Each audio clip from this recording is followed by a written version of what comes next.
সত্য যে আমরা বলি ফেসবুকে এত বেশি ছবি দিয়েন না ভাই, ছবি তুলেন না, ছবি তুলেন না, বারবার যে বলি নিষেধ করি।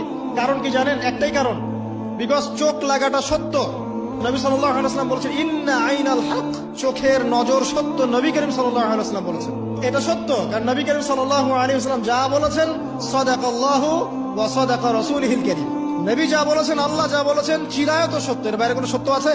খুব সতর্ক থাকবেন, আমি পরে সলিউশন বলছি আপনাদেরকে। আরেকটা বলেছি, নবী সাল্লাল্লাহু আলাইহি ওয়াসাল্লাম বলেছেন চোখের বদনজর এমন সত্য যে একটা উটকে এই রান্নার ডেকচির মধ্যে ঢুকাই ফেলতে পারে। একজন সাহাবী গোসল করছিলেন, গোসল, এটা হাদিসে সহিহ, যে আলেম ওলামা যারা আছেন তারা জানেন যে এই হাদিসে সহিহ। একজন সাহাবী গোসল করছেন, তার গায়ের চামড়াটা খুব সুন্দর ছিল, একদম স্কিনটা অনেক সুন্দর, থাকে না এমন কিছু মানুষ? আচ্ছা, এখন আরেকজন সাহাবী এই গোসল দেখছেন দূর থেকে, দেখে বলছেন যে কি চমৎকার তার শরীরের রংটা, যেন কুমারী নারীর মতো, অনেকটা এমন একটা কথা তিনি বলেছিলেন। সাথে